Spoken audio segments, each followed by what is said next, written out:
নমস্কার, দেখছেন কলকাতা টিভি। আপনাদের সঙ্গে আমি মধুবন্তী। শুরু করছি আরো বারো নিয়ে মুখ্যমন্ত্রীর সঙ্গে রয়েছি আমি ভাস্বতী। শুরুতেই আজ যে খবরে নজর, বাংলায় বিজেপির 35টি টার্গেটের অন্যতম বীরভূম লোকসভা কেন্দ্রে আজ মুখ্যমন্ত্রী মমতা বন্দ্যোপাধ্যায়ের দলীয় জনসভা রয়েছে। বীরভূমের তারাপীঠ থানার করকরিয়া জয়তারা বিদ্যাপীঠ মাঠে মমতা বন্দ্যোপাধ্যায়ের সভা রয়েছে। আর যে সভাকে কেন্দ্র করে কড়া নিরাপত্তার চাদরে মুড়েছে বীরভূমের ছবি আপনাদের সামনে তুলে ধরছি। আর কিছুক্ষণের মধ্যেই মমতা বন্দ্যোপাধ্যায়ের সেই সভা শুরু হবে এবং রাজ্য রাজনীতির সবথেকে আলোচিত লোকসভা কেন্দ্র বীরভূম লোকসভা কেন্দ্র। অনুব্রত মণ্ডলহীন এই লোকসভা কেন্দ্রে আজ মমতা বন্দ্যোপাধ্যায়ের যে সভা রয়েছে, অবশ্যই সেখান থেকে কি বার্তা দেন মমতা বন্দ্যোপাধ্যায় সেদিকে নজর থাকছে। উত্তরবঙ্গের প্রচার শেষ করে দক্ষিণবঙ্গের লোকসভা আসনগুলিতে প্রচার শুরু করছেন মমতা বন্দ্যোপাধ্যায়ের। আজ তার প্রথম সভাটি হবে বীরভূম লোকসভার অধীন হাসন বিধানসভার এলাকায় তারাপীঠ মন্দিরের কাছে। আয়োজিত সভাটি হবে তৃণমূল প্রার্থী তথা বিদায়ী সাংসদ শতাব্দী রায়ের সমর্থনে। মনা বীরবংশী আমাদের প্রতিনিধি রয়েছেন ফোন লাইনে। মনা, আর কিছুক্ষণের মধ্যেই মমতা বন্দ্যোপাধ্যায় আসবেন। সভা মঞ্চ একেবারে নিরাপত্তার চাদরে মুড়ে ফেলা হয়েছে। এই মুহূর্তে ঠিক কি ছবি সেখানকার?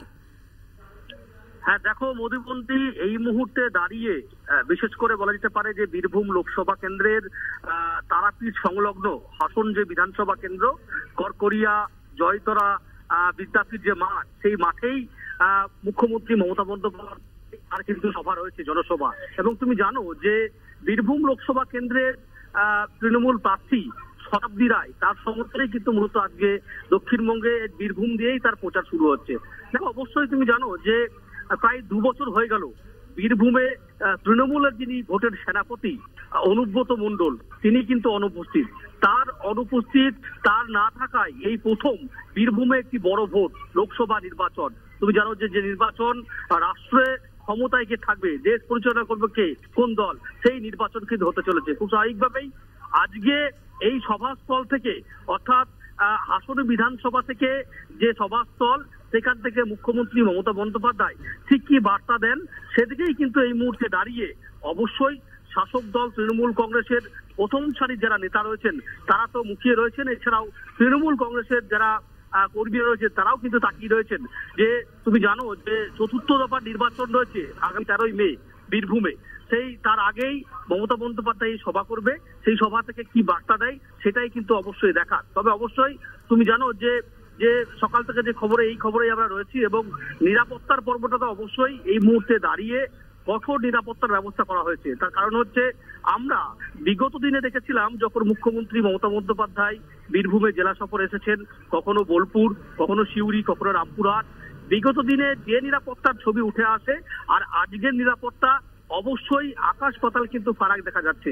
তার কারণ হচ্ছে মুখ্যমন্ত্রীর যে সভাস্থল, অর্থাৎ যেখানে জনসভা করবে, সেখানে পর্যন্ত পৌঁছতে গেলে ত্রিস্তরীয় যে নিরাপত্তা ব্যবস্থা সেটা করা হয়েছে। অন্যদিকে আমরা দেখছিলাম যেখানে জনসভা করবেন, যে সভাস্থল, যেখানে বসার জায়গা, যেখানে মুখ্যমন্ত্রী বক্তব্য রাখবেন, সেখানে অন্যান্য নেতারা যারা থাকবেন তাদের চেয়ার, মুখ্যমন্ত্রীর চেয়ার, সেখানে পুলিশ কুকুর, হাই সিকিউরিটি দিয়ে কিন্তু পুঙ্খানুপুঙ্খানুভাবে তারা কিন্তু নিরাপত্তা ব্যবস্থা খতিয়ে দেখা নিচ্ছে। তোমাকে একটু বিরত করছি, তোমার আশেপাশে যে শব্দ হচ্ছে তার কারণে তোমার কথা আমাদের কাছে স্পষ্টভাবে পৌঁছচ্ছে না। অবশ্যই তোমার কাছে আমরা পৌঁছবো আগামী সময়। তবে যেমনটা তুমি বলছিলে, আপাতত তোমাকে ধন্যবাদ। 13ই মে 4র্থ দফা যে নির্বাচন, সেই নির্বাচনে বীরভূম লোকসভা কেন্দ্রে যে নির্বাচন রয়েছে, সেই নির্বাচনকে কেন্দ্র করেই কিন্তু আজকে মমতা বন্দ্যোপাধ্যায়ের প্রচার। বীরভূমে শতাব্দী রায় প্রার্থী, তার সমর্থনে প্রচার করবেন মমতা বন্দ্যোপাধ্যায়। ইতিমধ্যেই প্রস্তুতি শুরু হয়ে গেছে সেই সভার, সেই ছবি আপনারা দেখতে পাচ্ছেন। সেই ছবি আপনাদের সামনে তুলে ধরছি। অনুব্রতহীন বীরভূমে ঠিক কি বার্তা দেন মুখ্যমন্ত্রী মমতা বন্দ্যোপাধ্যায়, সেদিকেই নজর রাজনৈতিক মহলের। তবে নিরাপত্তা আঁটোসাঁটো করা হয়েছে, সেখানে সভা মঞ্চের ছবি আপনাদের সামনে তুলে ধরছি। শেষ মুহূর্তের প্রস্তুতি খতিয়ে দেখা হচ্ছে।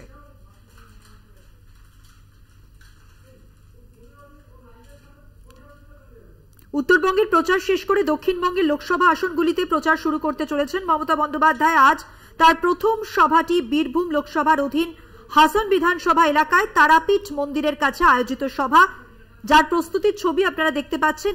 এই সভা হলো তৃণমূল প্রার্থী শতাব্দী রায়ের সমর্থনে। সভা মঞ্চের ছবি আপনাদের সামনে তুলে ধরছি। শেষ মুহূর্তের প্রস্তুতি চলছে সেখানে। আঁটোসাঁটো নিরাপত্তায় মুড়ে ফেলা হয়েছে গোটা চত্বর এবং আর কিছুক্ষণের মধ্যেই মমতা বন্দ্যোপাধ্যায় সেখানে এসে উপস্থিত হবেন। সেই ছবি আপনাদের সামনে তুলে ধরছি। সভা ঘিরে কড়া নিরাপত্তার ছবি। বীরভূম রাজ্য রাজনীতির সবথেকে আলোচিত কেন্দ্র এবং অনুব্রতহীন এই বীরভূমে ঠিক কি বার্তা দেন তৃণমূল সুপ্রিমো, সেদিকেই নজর রাজনৈতিক মহলের।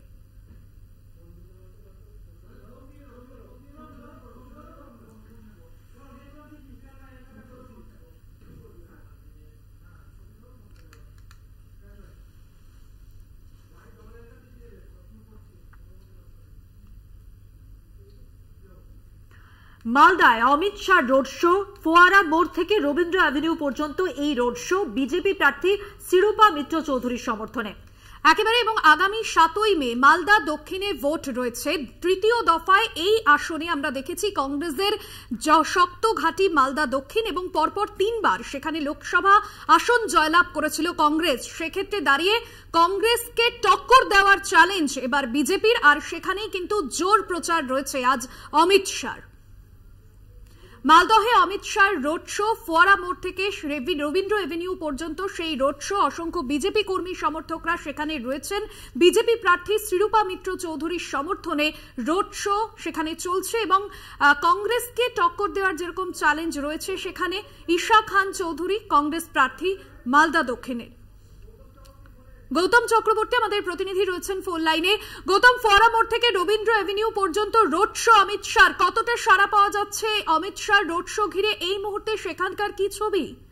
12টা নাগাদ এখানে চলে আসবে অমিত শাহ ফোয়ারা মোড়ে, কিন্তু মালদা এয়ারপোর্টে আর নামার কথা কিন্তু এখনো বলতে এসে পৌঁছননি। ফোয়ারা মোড় সকাল 10টা থেকে পুরোপুরি বন্ধ করে রাখা হয়েছে এবং নিরাপত্তা ব্যবস্থা একবারে আটক। যেহেতু অমিত শাহজি হাই সিকিউরিটি যে অ্যারেঞ্জ উনি সেটা পান এবং সেই কারণে আর এখান থেকে ভারত বাংলাদেশ সীমান্ত যে স্পট থেকে অমিত শাহ এই রোড শো করবেন সেখান থেকে মাত্র 5 কিলোমিটার দূরে ভারত বাংলাদেশ সীমান্ত।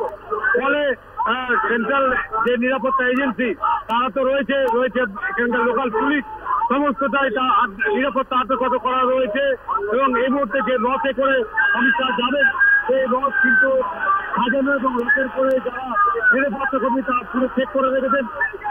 আসলেই দক্ষিণ মালদা কেন্দ্রের বিজেপি প্রার্থী শিরূপা মিত্র চৌধুরী তাকে নিয়ে অমিত শাহ এই রথে করে মাত্র 800 মিটার রোড শো করবেন। তারপরে উনি এখানে 5 মিনিট এই ফোয়ারা মোড়ে বক্তব্য রাখার কথা, এই 5 মিনিট বক্তব্য রেখে উনি এখান থেকে ফিরে যাবেন।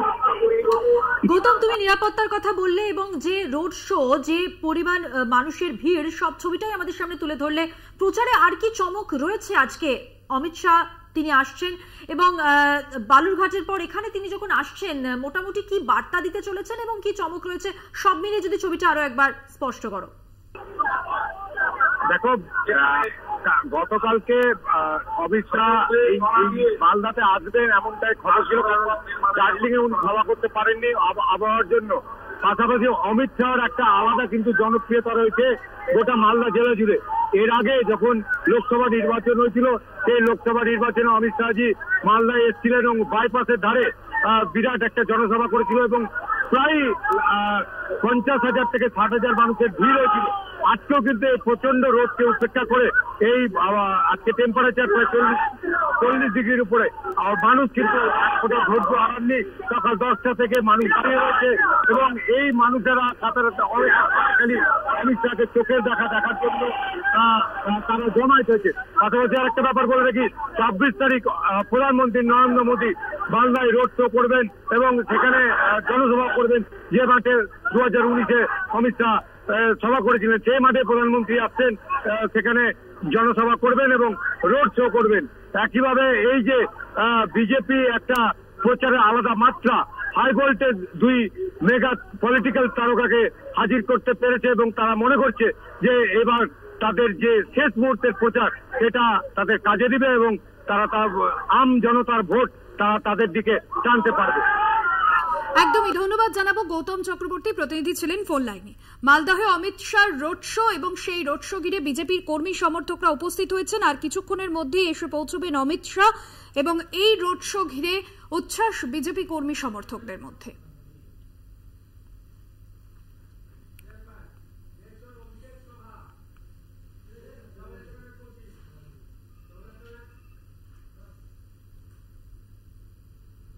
মমতা বন্দ্যোপাধ্যায় অমিত শাহর পর এবার অভিষেক বন্দ্যোপাধ্যায়, আজ তার জোড়া সভা দার্জিলিং এ, গোপাল লামার সমর্থনে সভা, মালদা দক্ষিণেও সভা অভিষেক বন্দ্যোপাধ্যায়। মালদহ দক্ষিণ এবং পাশাপাশি দার্জিলিং এ সভা রয়েছে অভিষেক বন্দ্যোপাধ্যায়ের। মালদা দক্ষিণে অভিষেক বন্দ্যোপাধ্যায়ের সভা, শাহনওয়াজ আলী রায়হানের সমর্থনে সভা রয়েছে অভিষেক বন্দ্যোপাধ্যায়। লোকসভা নির্বাচনে দ্বিতীয় দফার ভোট হবে দার্জিলিং কেন্দ্রে, সেখানকার তৃণমূল কংগ্রেস প্রার্থী গোপাল লামার সমর্থনে জনসভা করতে চলেছেন আজ অভিষেক বন্দ্যোপাধ্যায়। দুপুর 1টায় উত্তরা টাউনশিপ ময়দান গোসাইপুরে তৃণমূল কংগ্রেসের সর্বভারতীয় সাধারণ সম্পাদকের সভার আয়োজন করা হয়েছে এবং উত্তর থেকে দক্ষিণ প্রায় প্রত্যেক কেন্দ্রেই জনগণ সভা করবেন অভিষেক বন্দ্যোপাধ্যায়, এমনটাই জানা যাচ্ছে। বিশেষ প্রতিনিধি দেবজ্যোতি সেনগুপ্ত রয়েছেন আমাদের সাথে, দেবজ্যোতি ঘোষ রয়েছেন আমাদের সঙ্গে ফোন লাইনে। দেবজ্যোতি, সেই জায়গায় অভিষেক বন্দ্যোপাধ্যায়ের আজকে সভা রয়েছে মালদহ দক্ষিণ এবং পাশাপাশি দার্জিলিং এর সভা রয়েছে, ঠিক কি বার্তা দেবেন তৃণমূলের সেকেন্ড ইন কমান্ড? দেখো, আজকে তৃণমূল কংগ্রেসের সর্বভারতীয় সাধারণ সম্পাদক অভিষেক বন্দ্যোপাধ্যায়ের উত্তরবঙ্গে দুটি সভা রয়েছে। একটি দার্জিলিং লোকসভা কেন্দ্রের তৃণমূল কংগ্রেস প্রার্থী গোপাল লামার সমর্থনে সভা রয়েছে এবং দ্বিতীয়টি রয়েছে শাহনওয়াজ আলী রায়হানের নামে সমর্থনে তিনি মালদাতে আজকে সভা করবেন। অত্যন্ত গুরুত্বপূর্ণ। তৃণমূল নেত্রী মমতা বন্দ্যোপাধ্যায় যেমন উত্তরবঙ্গ দক্ষিণবঙ্গ বিভিন্ন জায়গায় প্রচার করছেন, আজকে যেমন তৃণমূল নেত্রী একটি উত্তরবঙ্গে একটি দক্ষিণবঙ্গে প্রচার রয়েছে, তেমনি অভিষেক বন্দ্যোপাধ্যায়ের আজকে জোড়া কর্মসূচি রয়েছে উত্তরবঙ্গে। অত্যন্ত গুরুত্বপূর্ণ এই যে উত্তরবঙ্গে 7টি লোকসভা আসন, 7টি লোকসভা আসনেই গতবার তৃণমূল কংগ্রেস পর্যুদস্ত হয়েছিল। সেই লোকসভা আসনগুলো ফিরিয়ে আনার জন্য তৃণমূল নেত্রী মমতা বন্দ্যোপাধ্যায় এবং অভিষেক বন্দ্যোপাধ্যায় বারংবার তারা উত্তরবঙ্গে প্রচার করেছেন এবং অত্যন্ত গুরুত্বপূর্ণ আজকে যে দুটি লোকসভা আসনে তিনি প্রচার করবেন তাও কিন্তু রাজনৈতিকভাবে গুরুত্বপূর্ণ। কারণ তৃণমূল কংগ্রেস উত্তরবঙ্গে ইতিমধ্যে তাদের শক্তি বৃদ্ধি করেছে। গত বিধানসভা নির্বাচনে তৃণমূল কংগ্রেস উত্তরবঙ্গে আশানুরূপ ফল করলেও এই উত্তরবঙ্গের এই দুটি জায়গায়, বিশেষ করে মালদা এবং দার্জিলিং, এই দুটি জায়গায় কিন্তু তৃণমূল কংগ্রেস ভালো ফল করতে পারেনি। সেই জায়গা থেকে তৃণমূল কংগ্রেসের পক্ষ থেকে অভিষেক বন্দ্যোপাধ্যায়ের আজকে জোড়া কর্মসূচি রয়েছে এবং দেখো এই সভা থেকে অভিষেক বন্দ্যোপাধ্যায় এই চাকরি হারাদের নিয়েও যেমন বার্তা দেবেন, তেমনি কিন্তু তৃণমূল নেত্রী মমতা বন্দ্যোপাধ্যায় যে বার্তা দিয়েছেন সেই বার্তাও কিন্তু আজকের সভা থেকে অভিষেক বন্দ্যোপাধ্যায় দিতে পারেন। ধন্যবাদ তোমায়। দেবজ্যোতি ঘোষ আমাদের বিশেষ প্রতিনিধি ছিলেন ফোন লাইনে। উত্তরবঙ্গে একাধিকবার ভোট প্রচারের পর এবার দার্জিলিং এর প্রচার শেষে মালদা দক্ষিণ সেখানেও পৌঁছে যাবেন তিনি, যেমনটা জানা যাচ্ছে। এখানকার তৃণমূল প্রার্থী শাহনওয়াজ আলী রায়হানের সমর্থনে কালিয়াচক 3 ব্লকের আইটিআই কলেজের পার্শ্ববর্তী মাঠে দুপুর 2টোয় সভা করতে চলেছেন আজ অভিষেক বন্দ্যোপাধ্যায়। জোড়া সভা অভিষেক বন্দ্যোপাধ্যায়ের, শেষ মুহূর্তের প্রস্তুতি দুটি সভাস্থলেই রয়েছে।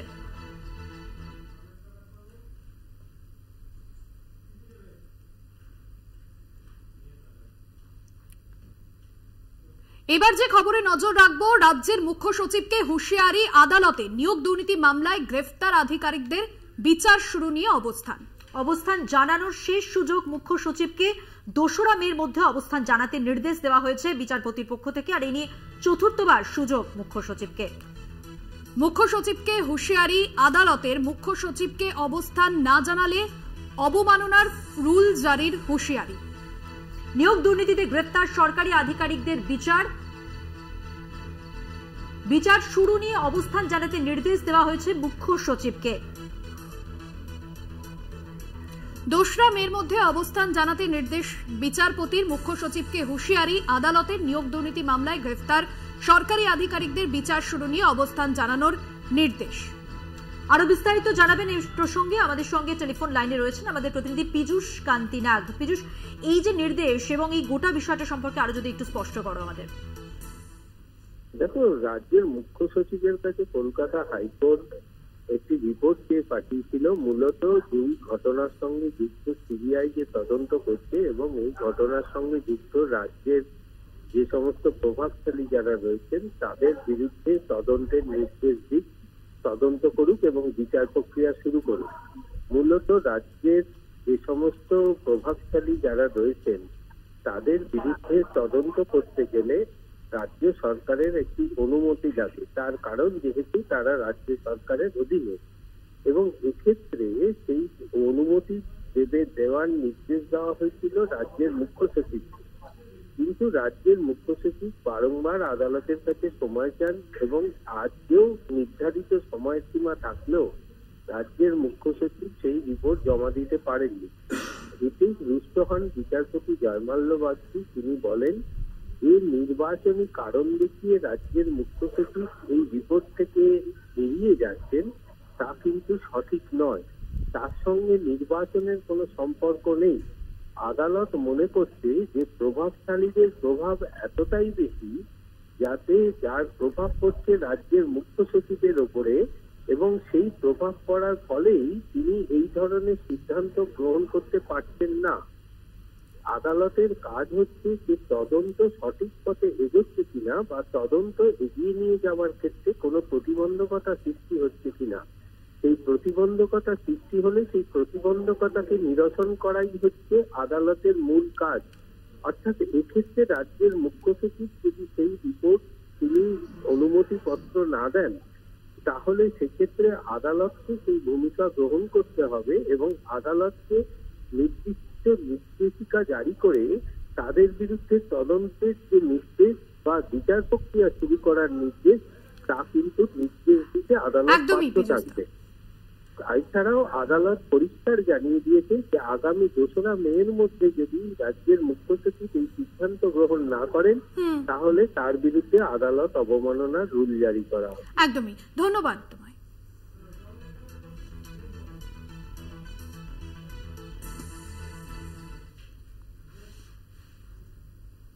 এখন সময় হয়ে গেছে একটা ছোট্ট বিরতি নেওয়ার। অন্যান্য খবর নিয়ে ফিরছি বিরতির পর, সঙ্গে থাকুন।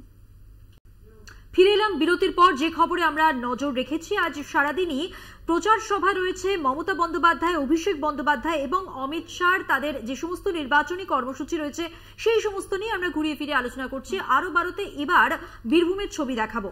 বাংলায় বিজেপির 35টি টার্গেটের মধ্যে অন্যতম এই বীরভূম লোকসভা কেন্দ্র, যেখানে আর কিছুক্ষণের মধ্যেই মুখ্যমন্ত্রী মমতা বন্দ্যোপাধ্যায় এসে পৌঁছবেন। দলীয় জনসভা রয়েছে বীরভূমের তারাপীঠ থানার করকরিয়া জয়তারা বিদ্যাপীঠ মন্দিরের কাছে।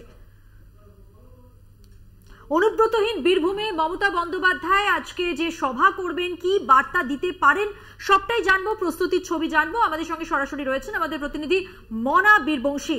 মনা, কি ছবি এই মুহূর্তের?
কিন্তু কার্যত বাংলায় ঘন ঘন আসছে এবং তুমি জানো যে এ বাংলায় 42টি লোকসভা আসনের মধ্যে 35টি তাদের টার্গেট। এই যে 35টি টার্গেট আসন, তার মধ্যে অন্যতম হচ্ছে কিন্তু বীরভূমও তাদের মধ্যে রয়েছে।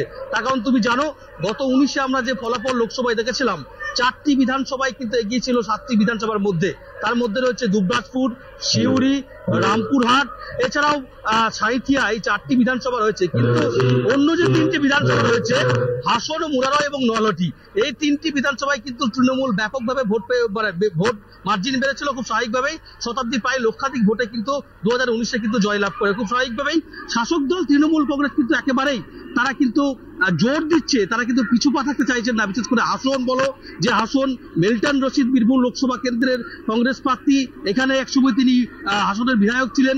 সেই লোকসভা কেন্দ্র থেকে মূলত নলহাটি অনুব্রতহীন বীরভূমে সেখানে গোষ্ঠী কোন্দল ঠেকাতে আমরা দেখেছি মুখ্যমন্ত্রী একাধিকবার বৈঠকও করেছেন, দলীয় কর্মী সমর্থকদের বার্তাও দিয়েছেন। লোকসভার প্রাক্কালে লোকসভা আসন ধরে রাখার ক্ষেত্রে তৃণমূলের কাছে কতটা চ্যালেঞ্জিং হবে?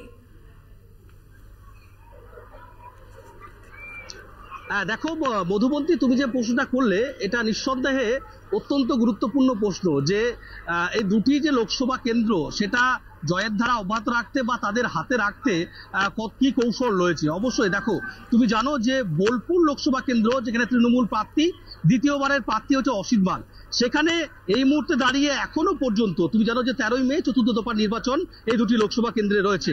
তার মধ্যে বোলপুর কিন্তু অনেকটা এগিয়ে তৃণমূল। কিন্তু যেটা সবচেয়ে বড় প্রশ্ন হচ্ছে, বীরভূম নিয়ে এই মুহূর্তে দাঁড়িয়ে তৃণমূল কংগ্রেস শাসক দলকে কিন্তু ভাবাচ্ছে। তার কারণ তুই জানো, 21-এর যদি আমরা বিধানসভা ফলাফল দেখি, 21-এর বিধানসভা নির্বাচনে, তাহলে 10টার মধ্যে দুবরাজপুর বিধানসভা কিন্তু আমরা দেখেছিলাম সেটা এখনো পর্যন্ত কিন্তু বিজেপি ঝুলিতে রয়েছে। অর্থাৎ 7টি বিধানসভার মধ্যে ইতিমধ্যে আজকের এই সভার দিকে আমাদের নজর থাকবে। তুমিও নজর রাখো, পরবর্তী সময় তোমার সঙ্গে যোগাযোগ করবো। আপাতত ধন্যবাদ মনা তোমাকে। কথা বললাম আমাদের প্রতিনিধি মনা বীরবংশীর সঙ্গে। এখন সময় হয়ে গেছে একটা বিরতি নেবার, ফিরছি বিরতির পর, সঙ্গে থাকুন। ফিরে এলাম বিরতির পর। যে খবরে নজর রাখবো, যাদবপুর বিশ্ববিদ্যালয়ের নবনিযুক্ত উপাচার্য ভাস্কর গুপ্ত উপাচার্যের দায়িত্ব পাওয়ার পর বিশ্ববিদ্যালয়ে উপাচার্য হলেন ভাস্কর গুপ্ত। যাদবপুর বিশ্ববিদ্যালয়ে উপাচার্যের দায়িত্ব পাওয়ার পর বিশ্ববিদ্যালয়ে এলেন নবনিযুক্ত উপাচার্য ভাস্কর গুপ্ত। যাদবপুর বিশ্ববিদ্যালয়ের নবনিযুক্ত উপাচার্য হিসেবে আজ থেকে তিনি দায়িত্ব পেলেন এবং দায়িত্ব পাওয়ার পর প্রথম বিশ্ববিদ্যালয়ে এলেন তিনি। শুভঙ্কর মন্ডল আমাদের প্রতিনিধি রয়েছেন আমাদের সঙ্গে, আমরা ছবিতেও দেখতে পাচ্ছি। উপাচার্যের দায়িত্ব পাওয়ার পর বিশ্ববিদ্যালয়ে এলেন ভাস্কর গুপ্ত। শুভঙ্কর, দেখো, আজ সকালে তিনি বিশ্ববিদ্যালয়ে পৌঁছান। তিনি ইলেকট্রনিক্স এবং টেলিকমিউনিকেশন বিভাগীয় প্রধান ছিলেন। এবং তোমায় জানিয়ে রাখি যে ভাস্কর গুপ্ত দীর্ঘদিন ধরে, এর আগেও এই সরকারের আমলে তিনি কিন্তু জয়েন্ট এন্ট্রান্স বোর্ডের চেয়ারম্যানও হয়েছেন, বেশ কয়েক বছর সেই পদে দায়িত্ব সামলেছেন। এবং সেদিক থেকে রাজ্য সরকার তার নাম বিচার বিবেচনা করেছিল এবং সে নাম পাঠানো হয়েছিল রাজভবনে। সেই নামেই আচার্য তথা রাজ্যপাল শিলমোহর দিয়েছেন। অফিসিয়েটিং ভিসি হিসেবে তিনি কিন্তু দায়িত্বভার গ্রহণ করলেন। এবং যতদিন না পর্যন্ত ফার্দার অর্ডার হচ্ছে রাজভবনের তরফ থেকে, ততদিন পর্যন্ত কিন্তু তিনি উপাচার্য পদে থাকবেন। এবং গত কয়েকদিন আগে যখন রাজভবনে তিনি গিয়েছিলেন, তাকে বিদেশে পাঠানো হয়েছিল, তিনি কিন্তু তখনই জানিয়েছিলেন যে তিনি উপাচার্য পদে দায়িত্ব নিতে প্রস্তুত এবং অবশ্যই তিনি সেই দায়িত্ব পালন করতে চান। বর্ষিয়ান একজন অধ্যাপক, যাদবপুর বিশ্ববিদ্যালয়, অনেক বয়স্ক তিনি, সেই কারণে তাকে এই দায়িত্বভার দেওয়া হয়েছে। এবং আজ সকালে তিনি যখন পৌঁছান, তাকে কিন্তু সাদরে সেখানে সম্ভাষণ এবং আমন্ত্রণ বলা যেতে পারে সেখানে জানান যারা রয়েছেন অন্যান্য অধ্যাপকরা এবং যারা অফিসিয়ালসরা রয়েছেন অরবিন্দ ভবনের প্রশাসনিক ভবন যাদবপুরের, তারা কিন্তু তাকে সবাই মিলে তাকে সম্বর্ধনা সম্মান জানান সেখানে। ধন্যবাদ শুভঙ্কর। কথা বললাম আমাদের প্রতিনিধি শুভঙ্কর মন্ডলের সঙ্গে।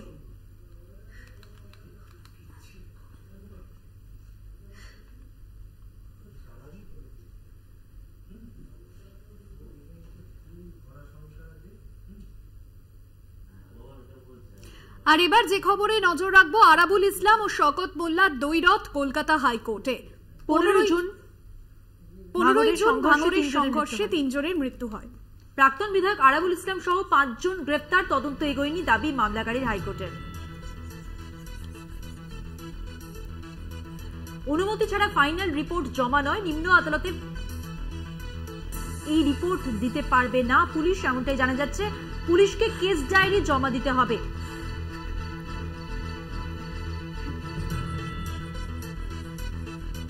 নিম্ন আদালতে ফাইনাল রিপোর্ট দিতে পারবে না পুলিশ, এমনটাই জানা যাচ্ছে। এবং হাইকোর্টের অনুমতি ছাড়া ফাইনাল রিপোর্ট নয়। আরাবুল ইসলাম ও শওকত মোল্লা দ্বৈরথ হাইকোর্টে। 15 জুন ভাঙড়ের সংঘর্ষে 3 জনের মৃত্যু হয়। প্রাক্তন বিধায়ক আরাবুল ইসলাম সহ 5 জন গ্রেফতার। তদন্ত এগোয়নি এমনটাই দাবি করেছে মামলাকারী। হাইকোর্টের অনুমতি ছাড়া ফাইনাল রিপোর্ট জমা নয়, নিম্ন আদালতে ফাইনাল রিপোর্ট জমা দেওয়া যাবে না। পুলিশের পক্ষ থেকে পুলিশকে কেস ডায়েরি জমা দিতে হবে, রিপোর্ট দিতে হবে পুলিশকে, এমনটাই জানা যাচ্ছে। প্রাক্তন বিধায়ক আরাবুল ইসলাম সহ 5 জন গ্রেফতার।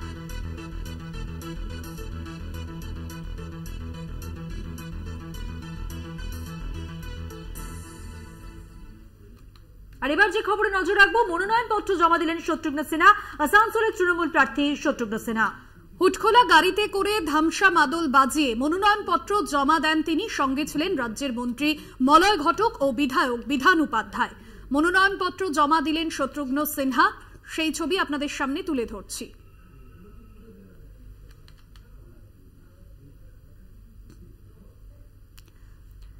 আসানসোলের তৃণমূল প্রার্থী শত্রুঘ্ন সিনহা একেবারে তিনি মিছিল করে মনোনয়নপত্র জমা দিতে গেলেন ধামসা মাদল বাজিয়ে। সেখানে তৃণমূলের কর্মী সমর্থকরা যেরকম ছিলেন, পাশাপাশি মন্ত্রী মলয় ঘটক ও বিধায়ক বিধান উপাধ্যায় তিনি ছিলেন। সেই ছবি আপনাদের সামনে তুলে ধরছি। দেখছেন শত্রুঘ্ন সিনহা, তিনি মনোনয়নপত্র জমা দিতে গিয়েছিলেন, সেই ছবি। পবিত্র বন্দ্যোপাধ্যায় আমাদের সঙ্গে টেলিফোন লাইনে রয়েছেন, আমাদের প্রতিনিধি, কথা বলবো তার সঙ্গে। পবিত্র, আমরা মনোনয়নপত্র জমা দিতে দেখলাম শত্রুঘ্ন সিনহাকে, নির্বাচনী প্রচার নিয়ে তার কি বক্তব্য এবং এই লোকসভা নির্বাচনে কতটা আশাবাদী তার জয় নিয়ে তিনি? একদমই তুমি ঠিকই বলেছো যে আজকে আসানসোলের যে রবীন্দ্র ভবন বিএনআর মোড়, সেই রবীন্দ্র ভবনের বিএনআর মোড়ে বলে মানুষের জনজোয়ার। এইরকম পরিস্থিতিতে আজকে যে এমন সংখ্যা মানুষের জনজোয়ার, সেই মিছিল রবীন্দ্র ভবন থেকে আসানসোলের যে জেলা শাসকের দপ্তর, এখন আর রিটার্নিং অফিসারের দপ্তর, সেই দপ্তরে আসেন শত্রুঘ্ন সিনহা। এবং শত্রুঘ্ন সিনহা সস্ত্রীকে এসে পৌঁছান, সঙ্গে তার 2 ছেলে লব ও কুশ ছিলেন এবং সঙ্গে ছিলেন বিজেপি তৃণমূলের যারা নেতৃত্ব আছে, সেই তৃণমূলের নেতৃত্বরা, যেমন মন্ত্রী মলয় ঘটক, বিধান উপাধ্যায় মেয়র, সঙ্গে ডেপুটি মেয়র ছিলেন। এবং তারা আজকে আসানসোলের যে রিটার্নিং অফিসার এই লোকসভা কেন্দ্রের, তার হাতে মনোনয়নপত্র জমা দিলেন। ভাস্বতী, ধন্যবাদ পবিত্র। কথা বললাম আমাদের প্রতিনিধি পবিত্র বন্দ্যোপাধ্যায়ের সঙ্গে।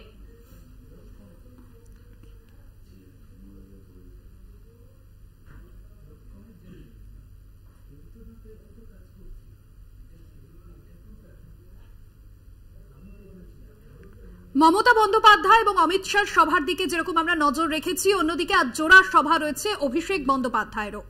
দার্জিলিং এ গোপাল লামা, তার সমর্থনে আজকে সভা। মালদা দক্ষিণেও সভা করবেন অভিষেক বন্দ্যোপাধ্যায়। শাহনওয়াজ আলী রাহানের সমর্থনে আজকে সভা।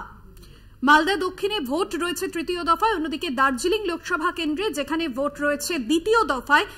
এই 2 দফার জন্যই নির্বাচনী প্রচারের ঝড়। তৃণমূল কংগ্রেস সুপ্রিমো মমতা বন্দ্যোপাধ্যায় যেমন প্রচার সারছেন, পাশাপাশি তৃণমূলের second in command Abhishek Bandyopadhyay তিনিও আজ প্রচার করছেন দার্জিলিং এবং পাশাপাশি মালদহ দক্ষিণে অভিষেক বন্দ্যোপাধ্যায়ের সভা রয়েছে। শেষ মুহূর্তের প্রস্তুতি, সেখানে শাহনওয়াজ আলী রায়হানের সমর্থনে সভা রয়েছে মালদহ দক্ষিণে অভিষেক বন্দ্যোপাধ্যায়।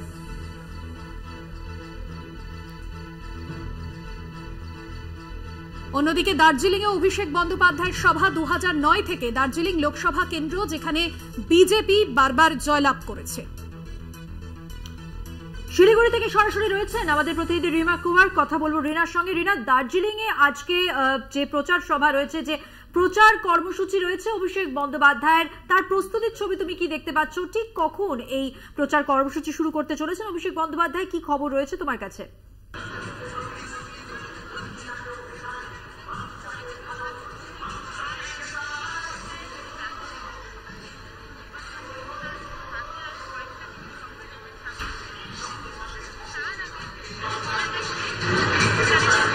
তোমাকে একটু বিরত করছে, তোমার কথা আমাদের কাছে স্পষ্টভাবে পৌঁছচ্ছে না। অবশ্যই তোমার কাছ থেকে এই কর্মসূচি সংক্রান্ত সমস্ত তথ্য আমরা নেব। তার আগে আপনাদের জানিয়ে রাখি যে জোড়া সভা রয়েছে অভিষেক বন্দ্যোপাধ্যায়ের দার্জিলিং এ এবং মালদার দক্ষিণে।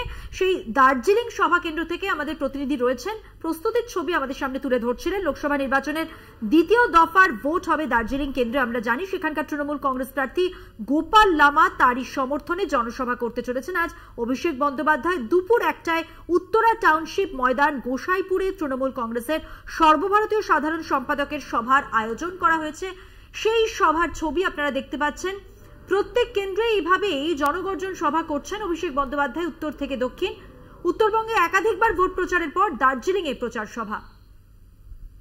সেই ছবি আপনাদের সামনে তুলে ধরছি। দার্জিলিং এ গোপাল লামার সমর্থনে সভা করবেন অভিষেক বন্দ্যোপাধ্যায়। মালদা দক্ষিণেও সভা রয়েছে অভিষেক বন্দ্যোপাধ্যায়ের। মালদা দক্ষিণে তৃতীয় দফায় ভোট রয়েছে, যে আসনে কংগ্রেস জয়লাভ করেছে পরপর 3 বার মালদহ দক্ষিণের, এবং সেখানে শ্রীরূপা মিত্র চৌধুরী রয়েছেন এবং তার সমর্থনে যেরকম সভা রয়েছে, অন্যদিকে দার্জিলিং এ গোপাল লামার সমর্থনে সভা করবেন অভিষেক বন্দ্যোপাধ্যায়।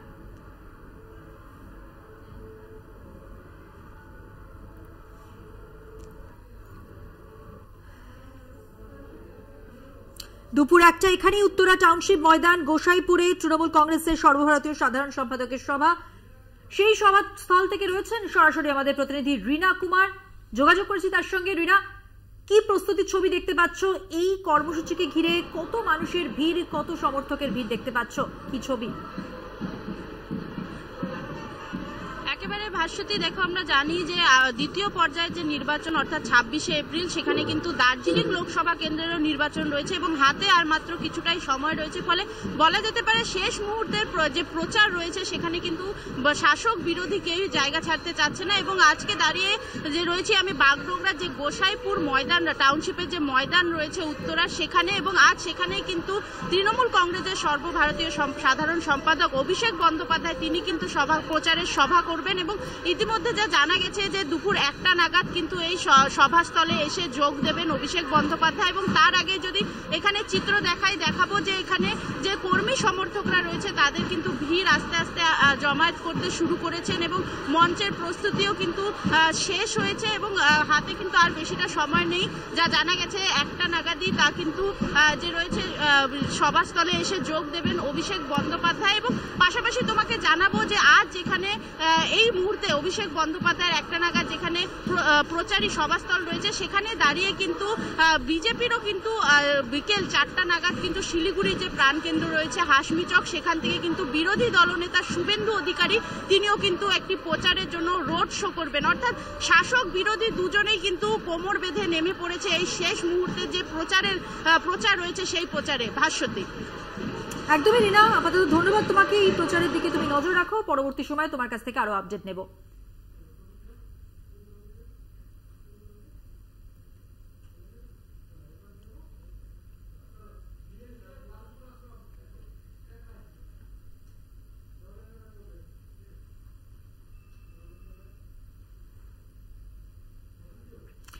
গরম কমাতে ঘরে ঘরে গাছ লাগান, মানুষের কাছে পৃথিবী বাঁচানোর বার্তা শ্রী শ্রী জ্ঞানানন্দ সরস্বতী আশ্রম কর্তৃপক্ষের।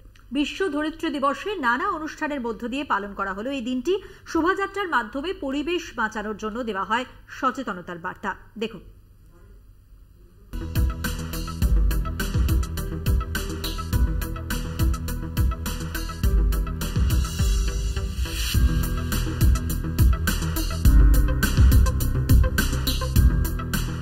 একটি গাছ একটি প্রাণ, বিশ্ব ধরিত্রী দিবসে পৃথিবীকে বাঁচানোর বার্তা দিতে এগিয়ে এলো বাঁকুড়ার দলপুর শ্রী শ্রী জ্ঞানানন্দ সরস্বতী আশ্রম কর্তৃপক্ষ।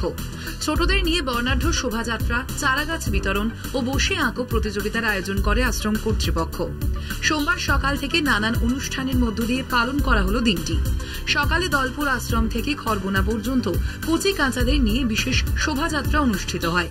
শোভাযাত্রার মাধ্যমে সমাজের বিভিন্ন স্তরের মানুষের কাছে তুলে ধরা হয় গাছ লাগানোর বার্তা।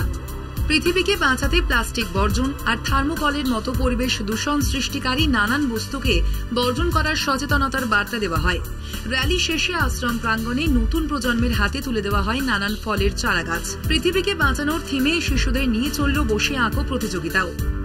পৃথিবী বাঁচার জন্য যা যা করার তার তো আমাদের সবাইকেই ভাবতে হবে, সবাইকারে আমাদের ভাবার দিন এসছে। তার জন্য আমরা গাছ লাগানোর জন্যে আমরা রাসায়নিক সার বর্জন করে অর্গ্যানিক ব্যাপারটাকে বাড়ার জন্য আমরা চেষ্টা করছি, গাছ লাগানোর জন্য চেষ্টা করছি, মানুষকে বোঝাচ্ছি।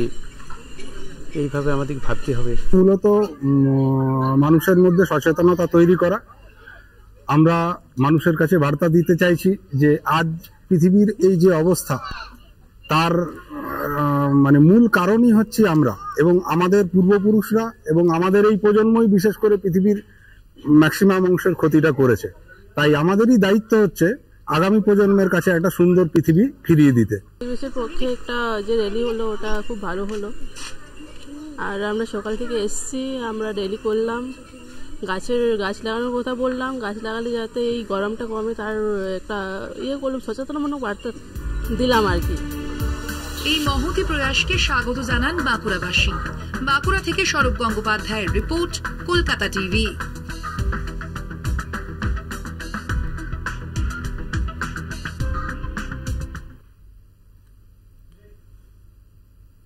আরো বারোতে সময় হয়ে গেছে আরো একটা বিরতি নেওয়ার। অন্যান্য খবর নিয়ে ফিরে আসছি বিরতির পর, সঙ্গে থাকুন। ফিরলাম বিরতির পর। এবার যে খবরে নজর রাখবো, পাবলিক সার্ভিস কমিশনের প্রশ্ন ফাঁসের অভিযোগ, সিআইডিকে তদন্তের নির্দেশ হাইকোর্টের। সব অভিযোগ নিয়ে একসঙ্গে তদন্তের নির্দেশ, এডিজি সিআইডি পরীক্ষার ফল প্রকাশ, নিয়োগ সহ সব ক্ষেত্রে স্থগিতাদেশ। সিআইডিকে এই নির্দেশ দেওয়া হয়েছে যে হাইকোর্টের নির্দেশ, সব অভিযোগ নিয়ে একসঙ্গে তদন্ত করা উচিত। এডিজি সিআইডিকে এই নির্দেশই দেওয়া হয়েছে, পরীক্ষার ফল প্রকাশ, নিয়োগ সহ সব ক্ষেত্রে আপাতত স্থগিতাদেশ।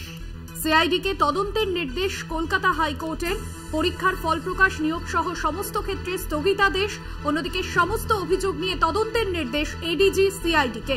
সিআইডিকে তদন্তের নির্দেশ কলকাতা হাইকোর্টের, বিচারপতির পরীক্ষার ফল প্রকাশ, নিয়োগ সহ সব ক্ষেত্রে স্থগিতাদেশ। পাবলিক সার্ভিস কমিশনের প্রশ্ন ফাঁসের অভিযোগে সিআইডিকে তদন্তের নির্দেশ দিল হাইকোর্ট।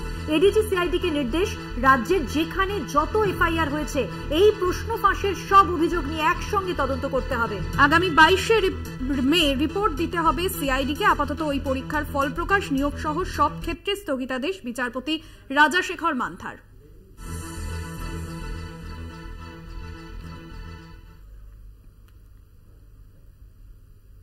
শত্রুঘ্ন সিনহার পর এবার সুরেন্দ্র সিং আলুওয়ালিয়া মনোনয়নপত্র জমা দিলেন। তিনি আসানসোলের বিজেপি প্রার্থী সুরেন্দ্র সিং আলুওয়ালিয়ার সঙ্গে ছিলেন বিজেপি নেতা জিতেন্দ্র তিওয়ারি। পাশাপাশি জেলা সভাপতি ছিলেন সেখানে জিতেন্দ্র তিওয়ারি ছিলেন, এবং আসানসোলের বিজেপি প্রার্থী তিনি মনোনয়নপত্র জমা দিলেন আজ। তৃণমূল প্রার্থী শত্রুঘ্ন সিনহার পর এবার আসানসোলের বিজেপি প্রার্থী সুরেন্দ্র সিং আলুওয়ালিয়া তিনিও আজ মনোনয়নপত্র জমা দিলেন, সঙ্গে ছিলেন জিতেন্দ্র তিওয়ারি। পবিত্র বন্দ্যোপাধ্যায় ছিলেন আমাদের সঙ্গে ফোন লাইনে। পবিত্র, আমরা দেখেছিলাম আসানসোলে এর আগে বিজেপি প্রার্থী নির্বাচিত হলেও তা নিয়ে দ্বন্দ্ব হয় এবং পরে প্রার্থী পরিবর্তিত করে নাম ঘোষণা হয়। মানুষ কতটা সাড়া পাচ্ছেন মানুষের, এবং এই জয় নিয়ে তিনি কতটা আশাবাদী? দেখো মধুমন্তী, যেটা তোমাকে আমি বলে রাখি যে আসানসোলে এই বিজেপি যে চাপানোর পর সেটা শুরু হয়েছিল যখন পবন সিং কে প্রার্থী করে বিজেপি, এবং তারপরেই সে নিজে উইথড্র করে নেয়। তারপর থেকেই বেগ পেতে হয়েছিল প্রার্থী ঘোষণা করতে বিজেপিকে, এবং তারপরেই অবশেষে সেই বিজেপি প্রার্থী সুরেন্দ্র সিং আলুওয়ালিয়া এবং সুরেন্দ্র সিং আলুওয়ালিয়া আজকে মনোনয়নপত্র জমা দিচ্ছেন ঠিকই, কিন্তু দেখা যাচ্ছে যে এই যে বিজেপির ভেতরে চাপানোর পর, তোমাকে আমি বলে রাখি বিজেপির যে অন্তর্কলহ কিছুদিন আগে আমরা দেখিয়েছি যে বারাবণীতে বিজেপির অন্তর্কলহ, প্রার্থী প্রবেশ করা মাত্রই অন্তর্কলহ, এবং বেশ কিছু জায়গায় যেটুকু আমরা শুনতে পাচ্ছি বা জানতে পারছি যে অনেক প্রার্থী বিজেপির যে প্রার্থী সুরেন্দ্র সিং আলুওয়ালিয়া তার যে প্রচারে যাচ্ছেন তাদের অনেককেই দেখা যাচ্ছে না। কিন্তু বিজেপির দাবি যে না, তাদের মধ্যে কোনো গোষ্ঠীদ্বন্দ্ব বা অন্তর্কলহ নেই, সব শেষ করে তারা আজকে মনোনয়নপত্র জমা দিতে আসেন, এবং তার সঙ্গে ছিলেন আজকে মনোনয়নপত্র তার স্ত্রী। এবং তোমাকে বলে রাখি এই মনোনয়নপত্র জমা দিতে আসেন প্রাক্তন জিতেন্দ্র তিওয়ারি, তার সঙ্গে ছিলেন প্রাক্তন আসানসোলের যে মেয়র জিতেন্দ্র তিওয়ারি তিনি ছিলেন, এবং জেলা সভাপতি বাপ্পা চ্যাটার্জি তিনি ছিলেন। পাশাপাশি বিজেপির আরো নেতৃত্ব আজকে এই যে মনোনয়নপত্র জমা দেওয়ার সঙ্গী হিসাবে হাজির ছিলেন।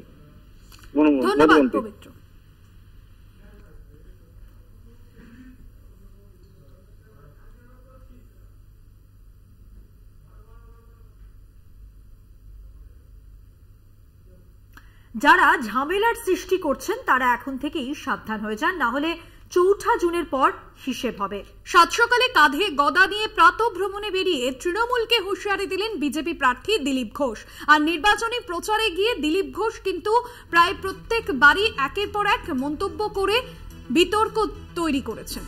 একদমই মুখ্যমন্ত্রীর কে কুকথার পর দিলীপ ঘোষ যা যা বলেছেন সব কথাই, তার সব মন্তব্যই কিন্তু রাজ্য রাজনীতিকে তোলপাড় করেছে, এবং শাহজাহানের মতো সন্ত্রাসবাদীদের পুষছেন মমতা বন্দ্যোপাধ্যায়ের উদ্দেশ্য করে, অভিষেক বন্দ্যোপাধ্যায়কে নিশানা করে আজও নাম না করে আক্রমণ করলেন দিলীপ ঘোষ। ঠিক কি বললেন আজকে শুনুন।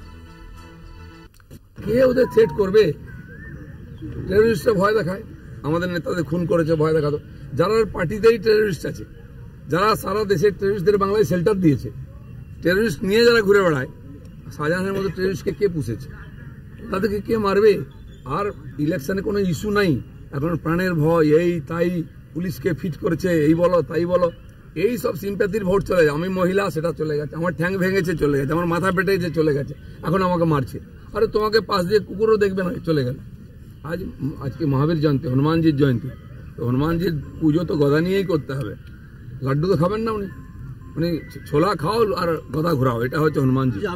তাদের নেতারা বুঝতে পারছে হেরে ভূত হয়ে যাচ্ছে, পাবলিক সঙ্গে নেই, কর্মীরা আসছে না, নিজেরা মারামারি করছে, তো কি করবে? আমাদের গায়ে পরে ঝগড়া করছে। আমি বলে দিচ্ছি দিলীপ ঘোষ এসছে, ভেবে চিন্তা হাত দাও, কারণ আমি 4 জুনের পরেও এখানে 5 বছর থাকার জন্য কমপক্ষে এসেছি, হিসাব কিন্তু তখনও বুঝিয়ে দেবো। এখানে কালু মালু হালু হুলো কে গন্ডগোল করেছে কালকে, সব রিপোর্ট আমার কাছে আছে। আমি বলছি এখনো সময় আছে, যদি গন্ডগোল দ্বিতীয়বার করেছো কিন্তু হিসাব হবে, উৎখাত করার দরকার নেই, দেখলেই হয়ে যায় উৎখাত।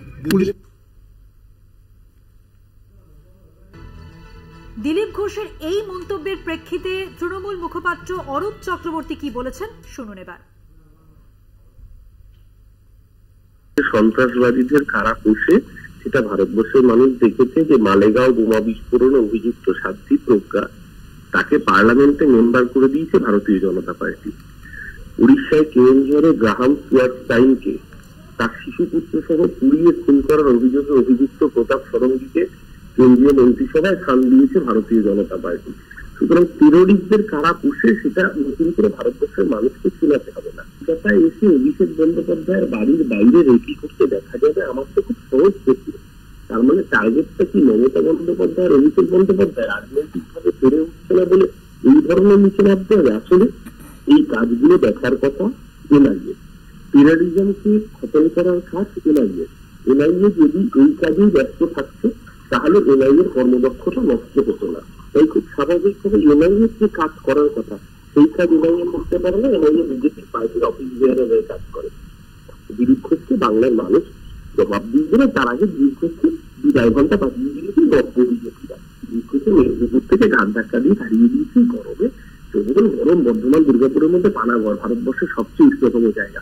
স্বাভাবিকভাবে মাথা গরম হয়ে মাথা খারাপ হয়ে যাচ্ছে, ভুলভাল দেখছেন। 20 তারিখ অব্দি বলবেন, ভোটের দিন পর্যন্ত, তারপর 4 তারিখ যখন রেজাল্ট বেরোবে দিলীপ বাবুকে গুড বাই জানানোর জন্য তৃণমূল খেলা আসবে না, সুরেন্দ্র অধিকারী টাকা গুড বাই করে দিলীপ।